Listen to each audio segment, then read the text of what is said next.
The great chamber of the Galactic Council floated silently above a blue-white star.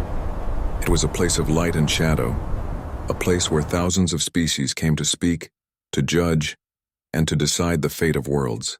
The chamber was immense, shaped like a vast ring. Its walls shimmered with colors that shifted like living energy. Every seat in the ring was filled with a being from some corner of the galaxy.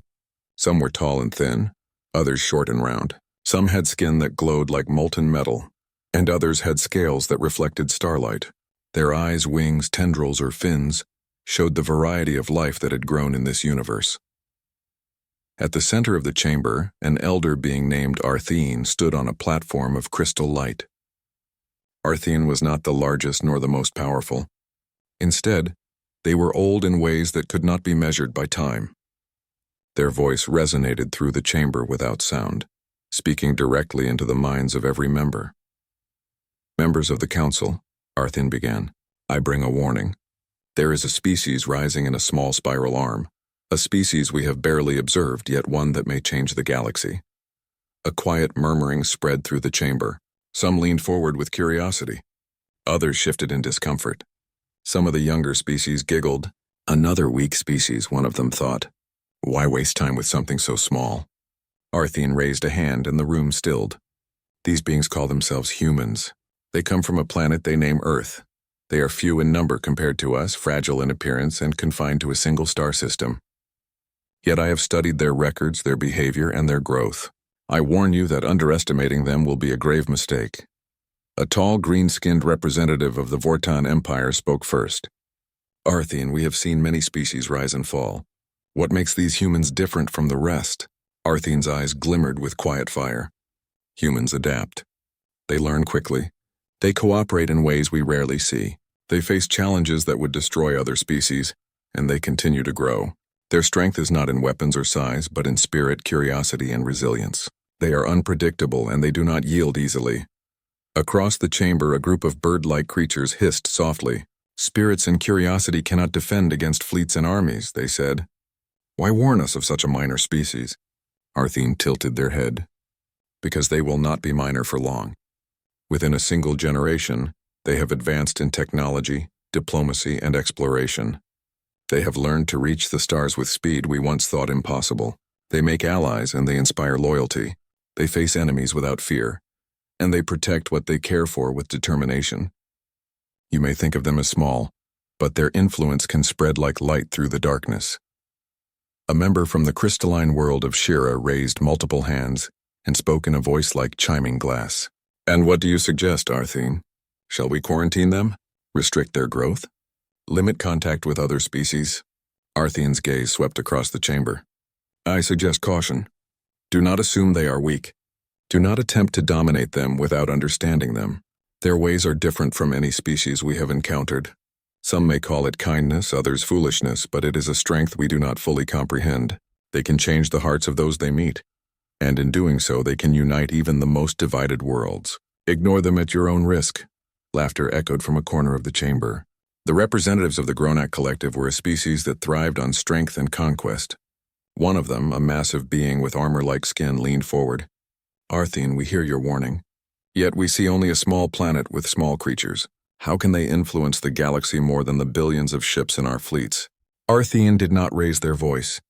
They only looked at the Gronak and said, It is not your fleets that will matter. It is what they inspire in others. They grow through cooperation, through ideas, and through the trust they earn. You may measure strength by power, but they measure strength by unity. One day that difference will decide the fate of stars. Some members of the council were silent, unsure what to make of these words. Others dismissed them outright. They had seen many species rise and many had been destroyed. Why worry about humans now? Arthene continued, their tone calm yet urgent. I have studied their history. They have endured wars on their planet that should have ended their civilization. They have faced natural disasters, disease, and scarcity. Yet they continue to grow, innovate, and explore. Their societies are fragile, yet they are willing to protect and care for each other in ways that astonish other species. Their curiosity leads them to new knowledge, and their creativity allows them to solve problems that others deem impossible. A small amphibious creature with silver skin spoke from the other side of the chamber. But Arthene, are they not limited by their emotions? By their fear and anger? Arthene smiled in a way that seemed to hold both sadness and hope. Yes, they feel strongly. They experience fear and doubt like all living beings, yet they choose to act in ways that often defy their own limitations. Fear does not stop them. It teaches them. Doubt does not break them. It strengthens them. They are not perfect, but their imperfection is part of their power. They grow through their mistakes and rise higher than their failures. For the first time, a quiet hush fell over the chamber. Even the Gronak shifted slightly. The words of Arthene were not like typical warnings of danger. They did not threaten with destruction or show fear. They spoke of possibility and resilience, qualities that some had rarely seen across the galaxy. Arthene raised their hand once more, and the council's attention focused completely. I do not ask you to fear them. I do not ask you to worship them. I ask you to respect them. Watch, study, and consider before you act. For if you dismiss humans, if you assume them weak or insignificant, you will one day discover that your mistake has consequences beyond what you can imagine. The chamber was silent after that. The words of Arthene hung in the air like a delicate web, shimmering in the light of distant stars. Some representatives nodded thoughtfully. Others whispered among themselves. Some continued to scoff, but the seed of curiosity had been planted. The session ended with no immediate decision. Delegates left the chamber in their ships, traveling back to the far reaches of the galaxy.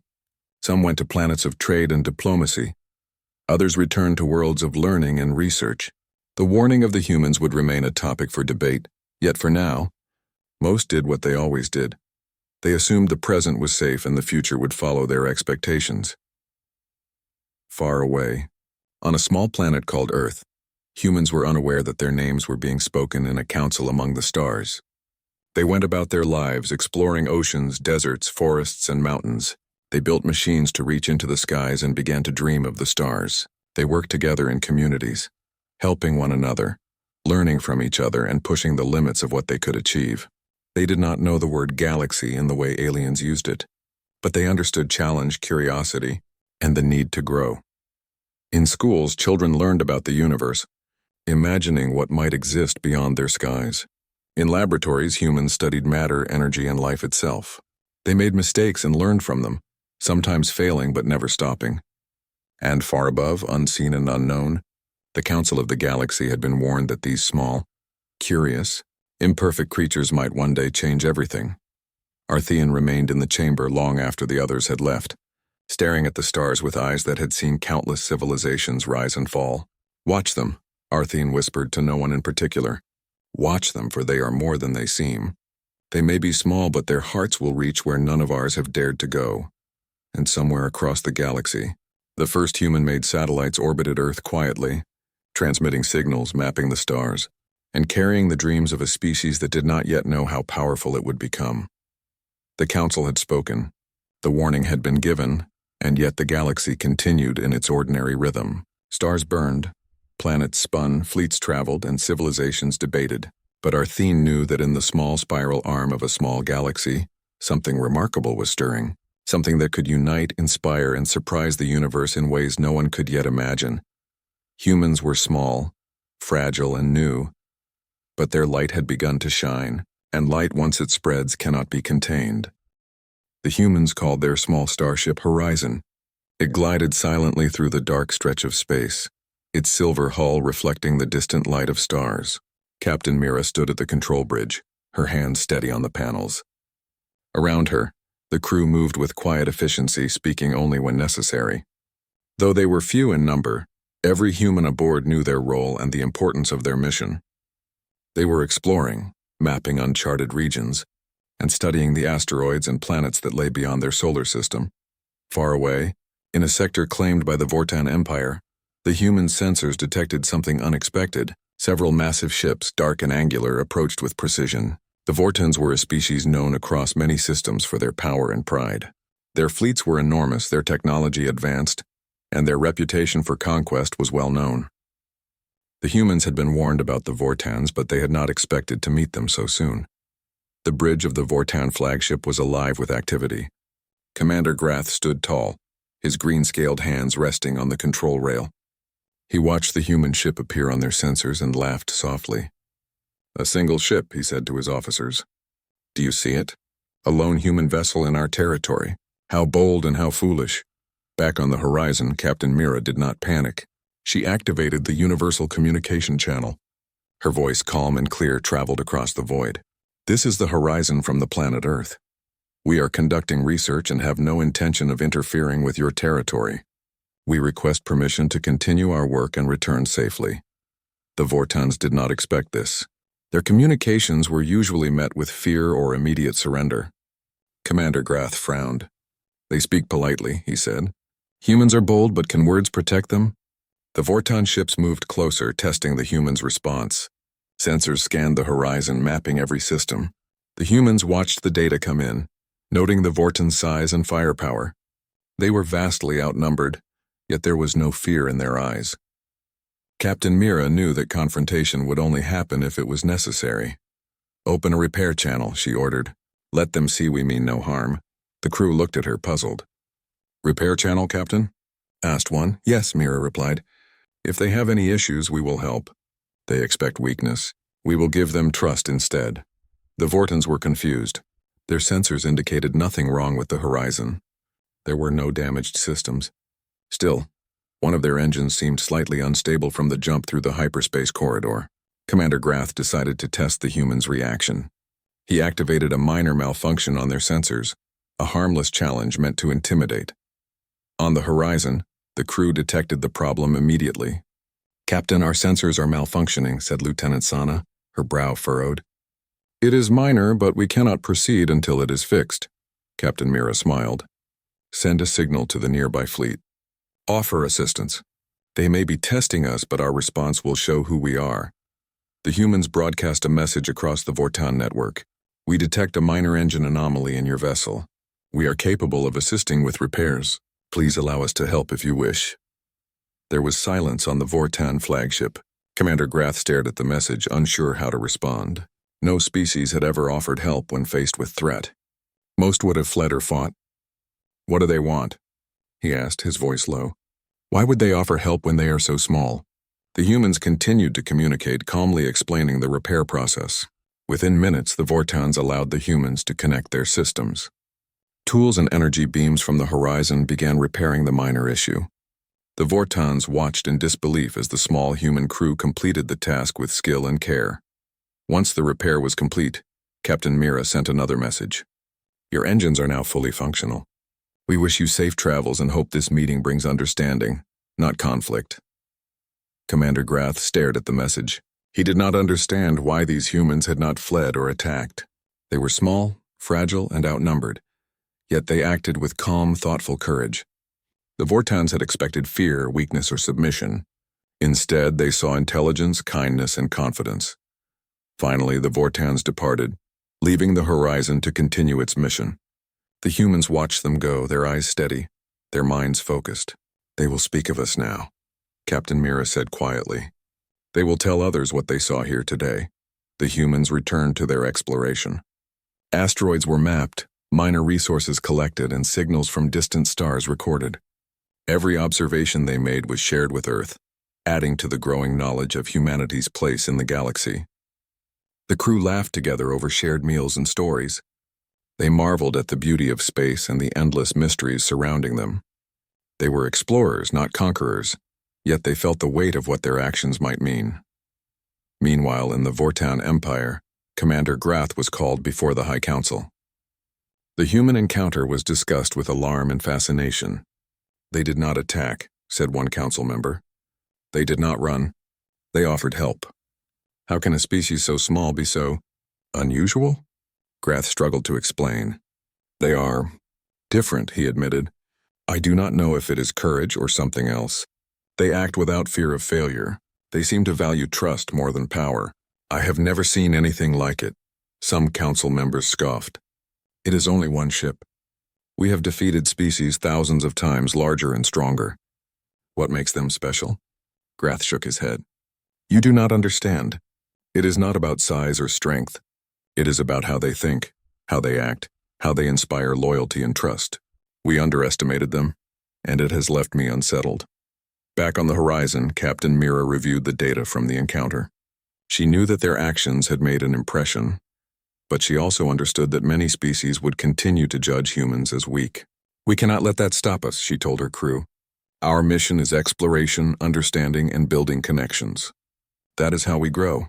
That is how we become strong." The crew nodded, silently agreeing. They had faced fear and uncertainty, and they had acted with courage and kindness. They had not conquered or destroyed, yet their influence had already begun to spread. The galaxy was noticing humans in ways that weapons and fleets never could. As they traveled further, new worlds came into view. Small rocky planets with thin atmospheres, gas giants with swirling storms, tiny moons that shimmered in the light of distant suns. Each new discovery was a chance to learn, a chance to connect, and a chance to show what humans could achieve. On one of the rocky planets, the humans found signs of simple life. Plants that glowed faintly under the alien sun, insects that moved in precise patterns, and water that shimmered like crystal. The crew studied them carefully, documenting every detail. They did not take more than they needed. They left the environment as they found it. "It is amazing how life can grow anywhere," said Lieutenant Sana. "It reminds me that we are not alone, and that every species has value, no matter how small." Captain Mira nodded. "And it reminds us that our actions matter. We are new to the galaxy, and every step we take leaves a mark. Let it be a mark of respect, of curiosity, and of cooperation." As the humans continued their journey, messages from their encounter with the Vortons began to spread. Other species heard tales of a small, polite, and skilled crew that did not flee, did not fight, and yet inspired fear and respect. The humans were being watched, studied, and talked about, just as Arthene had predicted. Even in the council chambers far away, some members began to reconsider their earlier assumptions. "Perhaps the Elder was right," one said quietly. "Perhaps humans are not to be underestimated." Captain Mira did not know about the council. She did not seek fame or recognition. She only sought knowledge, understanding, and the opportunity to explore. And yet, without realizing it, she and her crew were showing the galaxy that humans were more than their size or technology. They were more than the sum of their weaknesses. They were small yet resilient, fragile yet courageous, polite yet powerful in ways that others could not measure. The horizon sailed further into the unknown. Stars passed by like jewels on black velvet. Nebulae glowed in colors no human could name. And humans aboard a small ship from a small planet moved forward with steady hearts and open minds. They were explorers, diplomats, and learners. They were human, and the galaxy for the first time began to notice. The humans had returned from their first encounter with the Vortans, yet their mission continued without pause. Captain Mira and her crew aboard the Horizon now faced a galaxy that was slowly beginning to take notice. Word of their calm courage and helpfulness had spread. Some species spoke of humans with curiosity, others whispered with caution. Many were unsure how to react to a race that acted differently from the galaxy's usual rules of power. The Horizon traveled to a small system on the edge of the known space. One of its planets, Curious 4, had colonies from multiple species. These colonies had long struggled to live together. Trade disagreements, cultural misunderstandings, and old rivalries had made cooperation nearly impossible.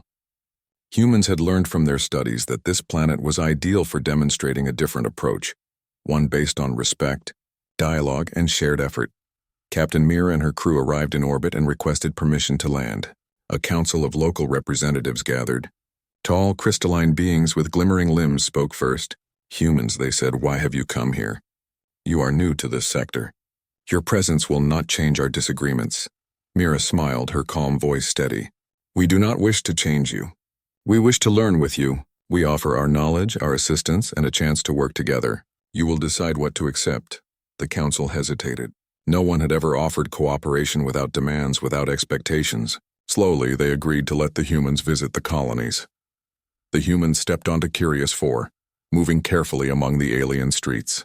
Markets were busy, and the sounds of different languages mixed in the air. Children played, ignoring the humans, yet observing them with curiosity. Mira's crew began to help in small ways. They taught techniques to purify water. They demonstrated how to plant crops that could grow in the planet's thin soil. They offered solutions to minor engineering problems that had long troubled the colonies. At first, some species resisted. "Why should we take advice from humans?" one of the crystalline beings asked. "They have no history here. They are small and fragile, Mira nodded. We are small, yes. But knowledge and care are not measured by size. We share what we know because it works. You may choose to use it or not. The choice is yours. Slowly, things began to change. Water became cleaner. Crops grew stronger. Minor conflicts were resolved not by force but by dialogue guided by human mediation. The colonies began to talk to one another instead of shouting. They began to trust that cooperation could bring more benefit than rivalry. Back aboard the Horizon, the crew noted the changes. They are learning faster than we expected, Lieutenant Sana said. Even those who were most stubborn are now listening. Captain Mira looked out of the viewport at the planet below. It is not about teaching, she said quietly. It is about showing that trust works, that care works. Humans can lead without demanding obedience. That is what makes us different. That is what others notice. News of humans helping colonies spread across the galaxy. Traders, explorers, and researchers began to speak of the small planet Earth and its humans. Many found their stories unbelievable. How could a species so small have such influence without power? Yet the reports continued, and more species became curious. The next mission took the humans to the outer rim of a distant system. Here, a young species called the Lyrans had built colonies on several moons. Their technology was new and their society fragile. They had once been raided by a larger neighboring species and had survived only through luck. Humans arrived and found the Lyrans in despair. Crops had failed, machinery was broken, and the young species had almost given up hope. Mira's crew worked with the Lyrans carefully, never taking control. They showed how to repair machinery, how to improve crop yield, and how to work as a team. Slowly, the Lyrans began to rebuild their homes. They learned that humans did not demand payment, allegiance, or loyalty. The humans only asked that they try to cooperate and help each other. The Lyrans were amazed. Why do you help us? One young Lyran asked. Its voice trembled with awe. Captain Mira smiled. Because we are all part of this galaxy. Knowledge, kindness, and understanding make life better for everyone. That is what humans believe. You can choose to use it or not. That is your choice. By the time the humans left the Lyran moons, the species had not only recovered, but had begun trading with neighboring colonies. They had gained confidence and skills they never imagined. Humans had not conquered. They had not forced obedience. They had only shared, and the results were visible everywhere. Meanwhile, in distant regions, the Galactic Council observed the stories of humans with growing interest. Reports arrived of humans helping species in ways that were unusual. No violence, no domination, only cooperation and learning. Some council members began to reconsider the warnings of Arthene. Perhaps these humans were indeed different. Perhaps their power was not in fleets or weapons, but in the way they inspired others. On one planet, a species known for its advanced knowledge of medicine welcomed the humans. The humans shared techniques for treating disease, improving health, and creating simple tools for care. Slowly, the species' mortality rate dropped and the population thrived. They did not need humans to govern or control them. Humans only showed that it was possible to work together for the benefit of all. This pattern repeated across many worlds. Humans arrived, offered help, and left behind stronger, healthier, more united societies. Each success was reported, recorded, and spread through communication networks. Some species began to seek humans out intentionally. They had heard the stories and wished to learn, not from fear or obligation, but from respect. Captain Mira reflected on this as the Horizon sailed among the stars. We do not take power, she said to her crew. We give opportunity. That is the strength of humans. We can inspire without demanding. We can teach without commanding. That is how a small species like ours can make a difference. Her crew nodded, understanding that their actions had consequences far beyond what they could see.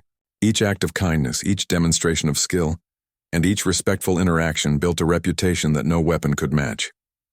Humans were not the strongest species in the galaxy. They were not the fastest or the largest.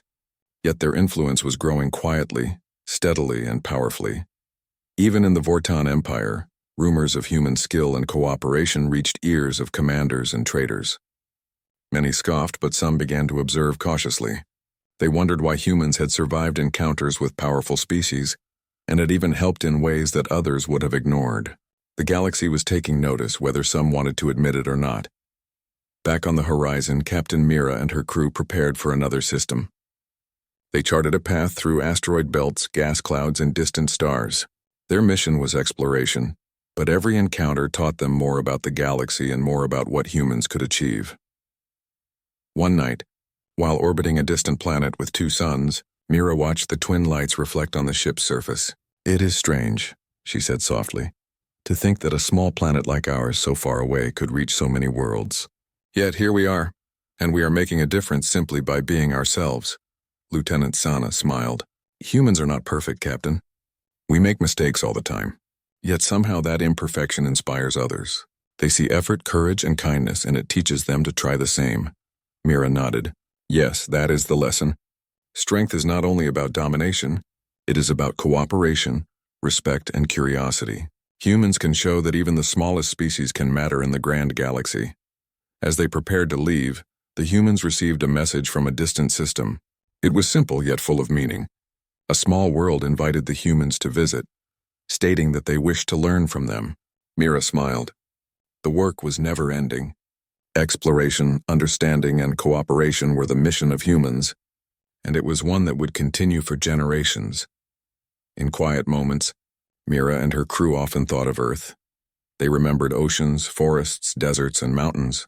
They remembered the people who worked and laughed together, who faced difficulties without giving up, and who dreamed of reaching the stars. It was this spirit, this hope, and this courage that guided humans through the galaxy. The galaxy had begun to notice humans, and not all attention was friendly. Far beyond the spiral arm where Earth and its humans lived, the Kethor Dominion surveyed countless systems. The Kethors were a species of machines and logic. They valued efficiency, order, and control. To them, life was a pattern and disorder was a mistake. They had expanded across many systems, and most civilizations surrendered without resistance. Few dared to challenge their authority. Reports reached the Kethor High Command of a small species called humans. They had assisted other worlds, repaired systems, and solved problems without fighting. The Kethors found it unusual, but initially dismissed it. "Humans are small," one Kethor official stated, its voice cold and mechanical. "Their influence is irrelevant. Their systems are weak. They cannot oppose us." The High Command decided to test humans. A fleet of Kethor ships moved silently toward a human colony in a distant system. It was not meant to destroy. It was meant to observe, to see if humans would flee, fight, or surrender. On the planet Solara 3, humans had already begun working with local species. The colony was a mixture of humans and aliens who had learned to cooperate. They built farms, repaired machinery, and shared knowledge. They had never faced such a powerful empire before. When sensors detected the Kethor fleet approaching, alarms sounded. The humans gathered quickly, not in panic but in preparation. Captain Mira, now commanding a fleet of human ships supporting multiple colonies, spoke calmly to the leaders. "We do not know what the Kethors intend. We do not need to react with fear or anger. We must act together as humans always do. We will protect ourselves, our allies, and the colonies. We will also offer what we can to prevent unnecessary harm." Across the Kethor fleet, sensors scanned the human systems. They noted the small size of the fleet and the fragility of the colonies. A Kethor commander calculated probabilities and concluded that humans could not pose a threat. Yet as the fleet moved closer, strange anomalies appeared. Their scanners detected unexpected patterns of cooperation, communication, and efficiency among the humans and their allies. The machines could not fully process the data. The first encounter came in orbit. Kethor ships approached the human fleet and sent a simple demand: "Surrender and comply with Dominion protocol." Captain Mira's reply was calm. "We do not wish conflict. We will defend ourselves and our allies if necessary. We also welcome dialogue. Let us find a way to resolve this without harm." The Kethors were perplexed.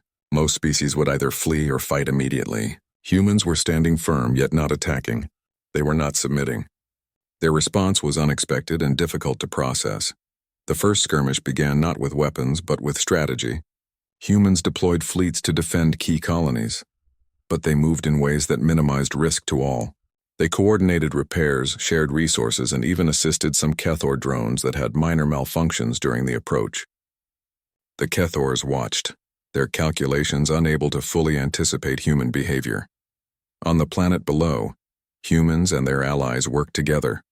Farmers, engineers, and medics coordinated efforts to secure the colonies. Alien children learned from human teachers about emergency planning and cooperation. The humans did not command, they guided. Their allies acted out of respect and trust, not fear. Lieutenant Sana watched the unfolding events from the horizon.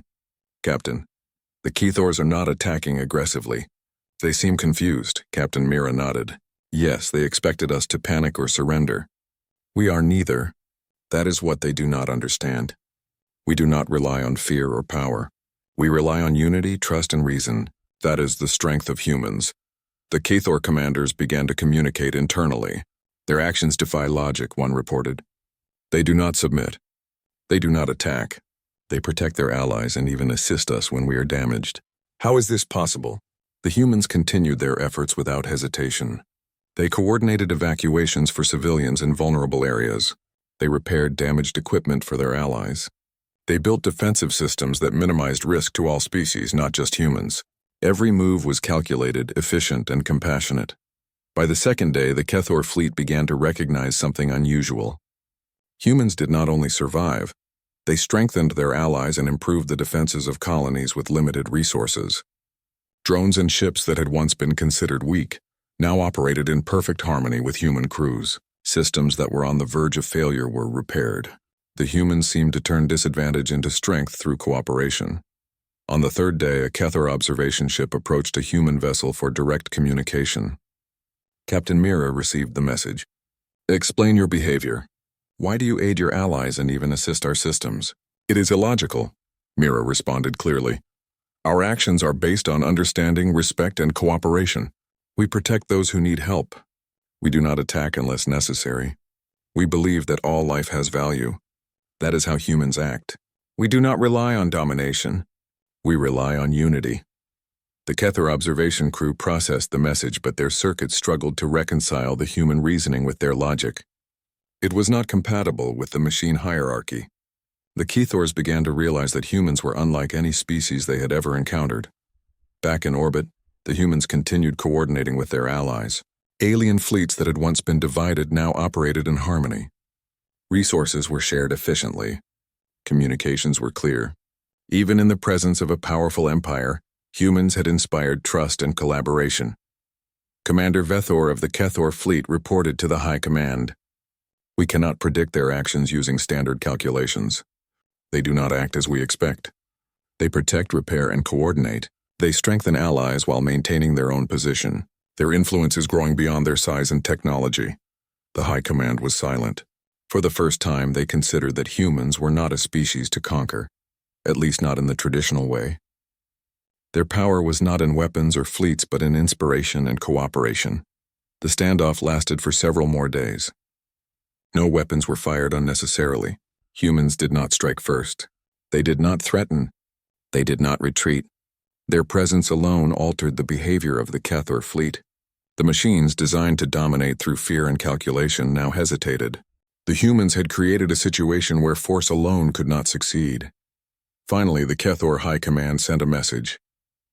Humans, we do not understand your methods. You do not follow conventional logic. Yet we recognize that your actions have value. You are permitted to maintain your colonies and alliances. We will observe further before any judgment is made. Captain Mira nodded. Thank you. We will continue our work peacefully. We hope that all species can learn from cooperation rather than conflict. As the Kethor fleet withdrew, the humans and their allies celebrated quietly. Not with triumph over enemies, but with pride in what had been accomplished. They had faced the galaxy's most powerful empire and remained true to their principles. They had defended their allies, strengthened their colonies, and demonstrated that unity and kindness could be stronger than fear or aggression. Lieutenant Sana spoke softly. Captain, today we proved something important. Humans are not the strongest by force, but we are strong in ways others cannot measure. Mira smiled. Yes, that is the true strength of humanity. Our courage is not in destruction, but in protection. Our power is not in weapons, but in what we leave behind. The ability to inspire, to unite, and to create trust. Across the galaxy, reports of the human defense and cooperation spread. Species that had doubted the humans now reconsidered their assumptions. The Kethors, who had expected easy conquest, learned that humans could not be understood in the same way as other species. Humans were unpredictable yet reliable, small, yet capable of inspiring hope and unity across many worlds. Captain Mira and her crew did not seek fame. They only continued their mission of exploration, assistance, and learning. They visited new colonies, repaired systems, and coordinated efforts across species. Every encounter strengthened the reputation of humans as a species that acted with wisdom, courage, and integrity. On Solara 3, humans worked alongside alien engineers to build a new communications network. This network allowed colonies to share knowledge quickly and efficiently. They taught problem-solving techniques, ways to manage resources, and methods to resolve disagreements peacefully. The colonies learned to trust one another, not because of fear, but because humans had shown them the value of cooperation. The Galactic Council convened once more in its great chamber, high above the shining stars. This time the mood was different. Where once there had been laughter and disbelief at the mention of humans, now there was curiosity, caution, and a quiet respect. Representatives of countless species took their seats, their attention fixed on the central platform where Arthene stood. Members of the council, Arthene began, their voice resonating clearly. You were warned many cycles ago about a species called humans. Many of you dismissed the warning. You believed them too small, too weak, too inexperienced to matter. Today we must reconsider. A representative from the Vortown Empire, Commander Grath, spoke first. His green-scaled hands rested on the rail, and his eyes, usually cold and proud, now showed a hint of humility. We encountered them decades ago, he said. At first we assumed them insignificant. We attempted intimidation, expecting fear or surrender. What we received instead was calm, cooperation, and skill. They repaired systems, coordinated efforts, and treated others with respect. They inspired loyalty and trust. I admit it, I underestimated them. Murmurs spread across the chamber. Some representatives nodded quietly. Others whispered among themselves. Even the crystalline delegates of Shira looked thoughtful. Humans had not shown power through weapons or fleets. They had shown influence through action, understanding, and collaboration. That influence was now impossible to ignore. Arthene continued. The humans have spread across many systems. They have helped countless species, repaired failing colonies, and mediated disputes. They do not conquer, yet they are stronger than many empires. They do not fight unless necessary, yet they face danger with courage. They are unpredictable, yet their principles are consistent. They are small, yet their impact is immense. A member from the Kethor Dominion spoke. Its mechanical voice was precise and calm. We observed humans closely. Our calculations could not predict their behavior. They acted in ways that defy conventional logic. They strengthen allies, repair failures, and maintain cohesion under pressure. They do not follow the patterns of domination we expected. Their influence grows quietly yet powerfully. We recognize them as a species unlike any other in the galaxy. The chamber fell silent. For the first time, the full weight of the humans' presence was understood. They were not invaders. They were not conquerors. They were not rulers. Yet every action they took inspired growth, cooperation, and resilience in every species they touched. Arthene looked across the chamber. Many of you measured humans by size, technology, and fleets. You assumed these were the markers of strength. They are not. Humans show that true strength lies in cooperation, courage, and the ability to inspire others to rise above division and conflict. They act not from fear but from principle. They act not for themselves but for the benefit of others. That is why they endure. That is why they grow. That is why they cannot be ignored. A small amphibious delegate raised its voice. And what of conflict? Surely some species have tried to challenge them? Yes, Arthene replied. The Kethor Dominion approached human colonies. They sought to test, to intimidate, and to dominate. The humans faced them with calm, without retreating, without striking first. They defended their allies in their colonies with precision and care, but they did so with respect. They did not destroy unnecessarily. Their unity and courage caused hesitation even among a powerful empire. They passed the test not through force, but through principles that cannot be calculated by machines or predicted by fear. Murmurs of approval spread across the chamber. Representatives who had once scoffed now listened attentively. Many were beginning to understand that humans were not a species to control or dismiss. They were a species to watch, respect, and learn from. Commander Grath spoke again. We believed strength was measured by fleets and weapons.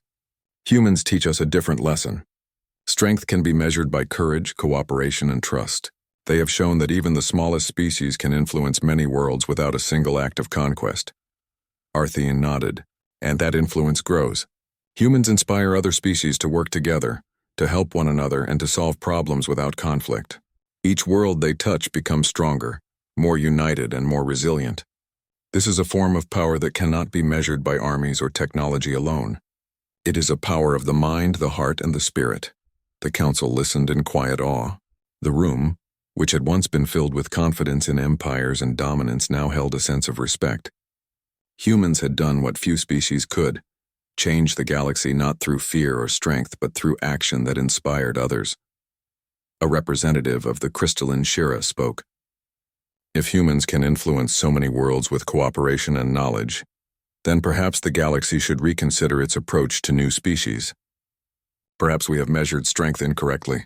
Yes, Arthene said. Humans have shown that the way of cooperation, respect, and shared knowledge is a path to resilience. They have endured challenges that would have destroyed many species. They have faced threats without yielding to fear. They have inspired others to act, not through command but through example. That is their greatest power. Across the chamber, some delegates shifted uncomfortably. Their old assumptions had been proven incomplete. Humans were not like other species. They were not predictable. They were small yet mighty in ways that could not be ignored. Arthene continued. I warned the council long ago. Many ignored the warning. Now you see the consequences. Humans are not a threat in the way you expect. They do not destroy. They do not conquer. Yet they change everything they touch. They unite, inspire, and strengthen. That is why you must watch them carefully and learn from them. Never underestimate humans, the words hung in the air. Silence filled the chamber. Some delegates whispered among themselves, reconsidering past judgments. Others simply stared, unable to fully comprehend the reach and influence of a species they had dismissed so easily. Far from the council, humans continued their work across the galaxy. Captain Mira and her crew traveled to new systems, helping species repair colonies, teaching new skills, and building networks of cooperation. Every encounter left a positive mark. Every world they touched became stronger, safer, and more united. Humans did not know they were being watched by the council with new respect, but their actions spoke louder than words. In one distant system, humans helped species recover from environmental collapse. They taught methods to purify water, grow food efficiently, and communicate across cultures. They did not demand payment or control. They only asked that the species learn and help one another. Slowly, the system stabilized and the colonies thrived. On another planet, humans helped establish a communications network among planets that had never shared knowledge before. They showed that cooperation and understanding could prevent conflict and improve life for everyone. Their principles were simple: help, learn, share, and protect. The results were powerful beyond calculation. Back at the council, Arthene concluded, the galaxy must recognize that strength is not only in fleets, weapons, or control. Strength is in courage, cooperation, and inspiration. Humans have proven this. They are a species that cannot be ignored. Not because they are dangerous, but because they make the galaxy better. They remind us all that even the smallest species can shape the future. Commander Grath spoke quietly to his colleagues. We once tried to intimidate humans. Now I see that intimidation cannot succeed. They will influence many worlds, not through fear, but through example. That is a kind of power I have never seen before. The chamber was quiet for a long moment. Then one by one, delegates began to nod. Understanding spread slowly but firmly. Humans had achieved what few could: respect across species, influence without domination, and change through example. Arthene smiled. Remember this lesson. Humans do not conquer. They teach, inspire, and unite. They are not the strongest in the conventional sense, but they are strong in ways that matter most. They are a species to watch, to learn from, and to respect. Never forget the humans. Far away, Captain Mira and her crew continued their journey. They did not seek recognition. They did not act for fame or glory. They only sought to explore, to help, and to understand. Yet across the galaxy, their influence was growing. Worlds were safer, species were stronger, and conflicts were reduced. Humans had begun to reshape the galaxy quietly, steadily, and powerfully. Lieutenant Sana observed a planet with forests and rivers, and she smiled. Captain, every place we visit, we leave something behind. Knowledge, trust, cooperation. Even small actions make a difference, Mira nodded. Yes, that is the power of humans. We are small, but our courage and care ripple across the galaxy. One day, others will see the galaxy as we do, not as a place of fear and conquest, but as a place of cooperation and hope.